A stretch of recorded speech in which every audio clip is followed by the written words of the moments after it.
understanding, though, of the need to develop angles and not come straight down the middle. Although that left hand landed for Pacquiao and maybe Floyd Mayweather.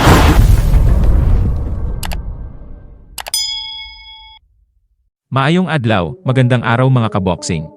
Papalapit na ang ating inaabangang laban para sa undisputed super bantamweight title kung saan susubukan ng ating pambato na si Marlon Tapalis na sirain ang perpektong record ng binansagang halimaw ng Japan na si Naoya Inoue. Haharap si Marlon Tapalis sa pinakamahirap na pagsubok sa kanyang boxing career. Kung maipanalo niya ang laban ngayong Martes, December 26, ay siya ang tatanghalin bilang undisputed super bantamweight champion. Ang makakagulat na panalo ni Tapalis ay ang magtatapos sa pag-asa ni Naoya Inoue na maging kampiyon sa dalawang weight class sa loob lamang ng isang taon. Isang record na mahirap abutin ng sino mang boksingero.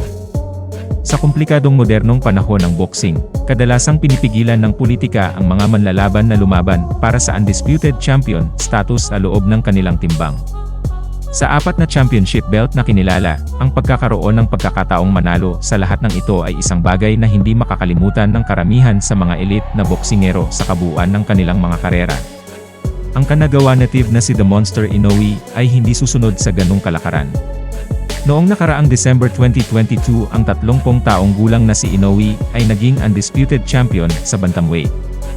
Ngayon, 12 buwan ang nakalipas ay magkakaroon siya ulit ng pagkakataon na maging undisputed champion sa super bantamweight division. Gaya na sa nabanggit, ay si Tapalis ang susubok na haharang sa daan ni Naoya Inoue. Ang 30 taong gulang na binansagang The Nightmare ay isang dating bantamweight world champion at kasalukuyang may hawak sa IBF and WBA titles sa super bantamweight. Sa pagiging eksperensyadong fighter, si Tapalis ay mayroong aggressive mindset sa loob ng ring. Kilala siya sa kanyang pressure style at pagiging high-volume puncher. Magagamit kaya ni Tapalis ang epektibong strategy sa Ariake Arena upang gulatin ang buong mundo at magiging undisputed champion sa 122-pound division. Malalaman natin yan pagkatapos ng laban.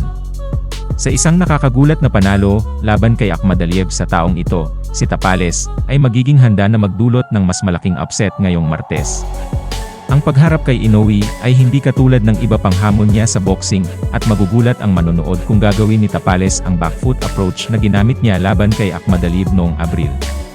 Nasaksihan ni Tapalis sa ringside kung paano sinira ni Inoue ang magaling na si Fulton noong Hulyo, kaya alam niyang hindi talaga ubra ang paghihintay at pagpapain sa halimaw.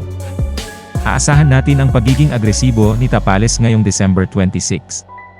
Sa kanyang high knockout percentage rate simula nang naging super bantamweight siya noong 2018 ay naghahayag ng posibilidad na maari niyang masaktan si Inoue kung matamaan niya ito ng tama.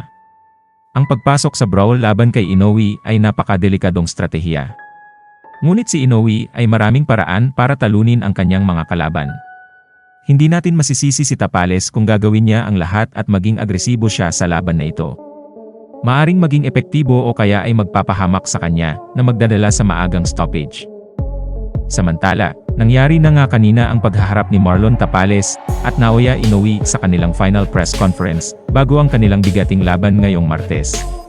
Marami ang nakapansin na napakabait ni Inoue kay Tapalis. Hindi na nga ito nakipag-face off kay Tapalis bagkus ay nakipagkamay na lang ito. Ibang-iba ang trato ni Inoue kay Tapalis kumpara sa trato nito noong nagkaharap sila ni Stephen Fulton. Nang tinanong si Tapalis kung anong inaalala niya na makakarap niya ang isang legit hard hitter na katulad kay Naoya Inoue. Ang sagot niya ay hindi raw siya mag-concentrate sa depensa dahil alam niya na pag yon ang gagawin niya ay siguradong hindi siya mananalo. Sabi niya ay pumunta daw siya sa laban para manalo, hindi para mag-survive. Ano ang masasabi niyo sa mga pahayag ni Marlon Tapalis mga kaboksing?